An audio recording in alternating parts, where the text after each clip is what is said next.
Press वाले आपके सामने खड़े हो गए, मगर हमारी बात नहीं बोलते ये लोग, है ना।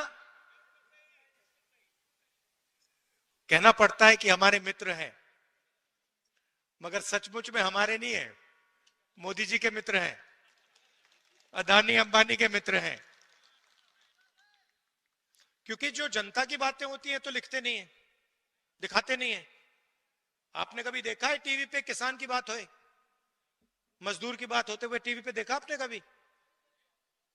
महंगाई के बारे में सुना? कभी नहीं।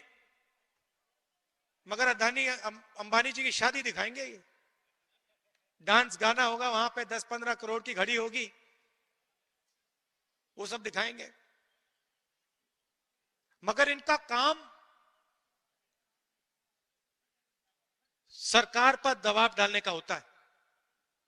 इनका असली जो काम होता है, अगर सरकार कुछ गलत काम कर रही है तो ये रखवाले होते हैं। मगर आजकल ये काम नहीं कर रहे हैं अपना। तो सबसे पहले मैं आपका स्वागत करना चाहता हूं। आप यहां आए, हमारी बात सुनने आए, दिल से आपका धन्यवाद करना चाहता हूं। 1857 की जो क्रांति थी, उसमें राणा बेनी माधव जी का जो रोल था और बीरा पासी जी का जो रोल था, उसको आज हम याद करते हैं। उनकी मूर्ति का उद्घाटन किया। और अभी मैं कह रहा था, जिन्होंने मूर्ति बनाई कहां है?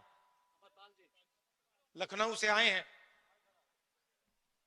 मैंने कहा कि बहुत सुंदर मूर्ति आपने बनाई है, तो आपका भी हम रायबरेली आपका धन्यवाद करता है।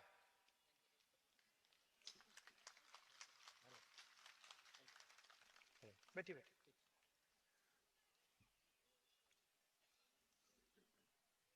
तो ये जो क्रांतिकारी काम किए थे, इसका नतीजा हमारा कॉन्स्टिट्यूशन, संविधान। ये सब लोग जो अंग्रेजों से लड़े, जिन्होंने अपनी जान दी, जेल में गए, संविधान के लिए लड़े, संविधान के लिए लड़े। और अगर हिंदुस्तान में गरीबों की आवाज है, मजदूरों की, किसानों की आवाज है, छोटे व्यापारियों की आवाज है, तो संविधान के कारण वो आवाज है। ये हिंदुस्तान की जनता की आवाज है। गांधी जी, अंबेडकर जी, नेहरू जी ने ये संविधान दिया, जेल गए, अंग्रेजों के खिलाफ लड़े। उससे पहले माधव सिंह जी लड़े, बीरा पासी जी लड़े, मगर सारे के सारे इसके लिए लड़ रहे थे। और आज जो लोग हमारी सरकार में बैठे, वो ही इसका आक्रमण कर रहे हैं। मैंने मीडिया की बात उठाई। राजनीतिक पार्टियों की जिम्मेदारी संविधान को बचाने की होती है, मगर मीडिया की भी जिम्मेदारी संविधान को बचाने की है, संविधान की रक्षा करने की है। मगर ये जो है, ये आजकल संविधान की रक्षा नहीं कर रहे हैं, ये हमारी मदद नहीं कर रहे हैं। इसलिए मैंने शुरुआत में इनके बारे में बोला। आपको ये बातें मालूम होनी चाहिए। आप तो जानते हो, जानते हो ना ये बात, कि मीडिया आजकल हिंदुस्तान में क्या कर रहा है। किसका? अदानी का काम। देश बिक रहा है। एयरपोर्ट्स, पोर्ट्स, इंफ्रास्ट्रक्चर, कोल,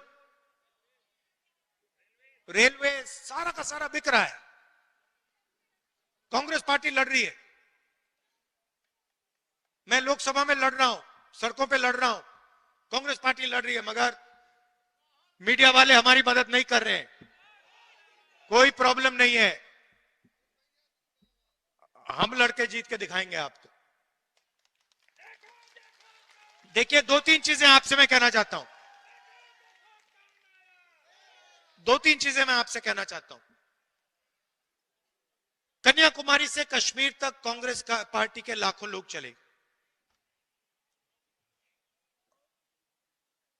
यात्रा में हमने एक नारा दिया, नफरत के बाजार में मोहब्बत की दुकान खोलनी है।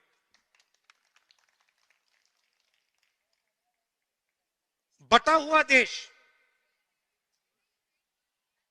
हिंसा में, नफरत में डूबा हुआ देश कभी प्रगति नहीं कर सकता है। किसी परिवार में लड़ाई हो जाती है, दो भाइयों के बीच में लड़ाई हो जाती है, परिवार नष्ट हो जाता है। आप सोचिए, अगर देश के बीच में लड़ाई हो जाए तो कैसे प्रगति हो सकती है। इसीलिए हमने भारत छोड़ो यात्रा की, कन्याकुमारी से कश्मीर, समुद्र से लेकर पहाड़ों तक 4000 किलोमीटर हम चले। और देश में हमने, कांग्रेस पार्टी ने, हम सब ने मिलकर मैसेज दिया कि यह देश भाईचारे का देश है, मोहब्बत का देश है, नफरत का देश कभी नहीं हो सकता। तो पहली बात आपको मैं ये कहना चाहता हूं, ये बीजेपी के लोग और खास तौर से जो हमारे यहां युवा हैं, मैंने देखा एनसीसी के यहां लड़के लड़कियां हैं, जब भी कोई हिंदुस्तान को बांटने का काम करता है, एक धर्म को दूसरे धर्म से लड़ाता है, एक भाषा को दूसरी भाषा से लड़ाता है, एक जात को दूसरी जात से लड़ाता है, आपको रोकना पड़ेगा। आप इस बात को एक्सेप्ट नहीं कीजिए कि इस देश में नफरत होगी। यह मोहब्बत का देश रहा है और यह मोहब्बत का देश रहेगा।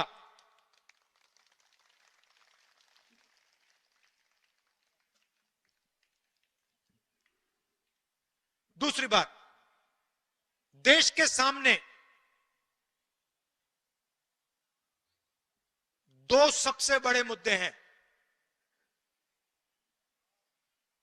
सबसे बड़ा मुद्दा बेरोजगारी।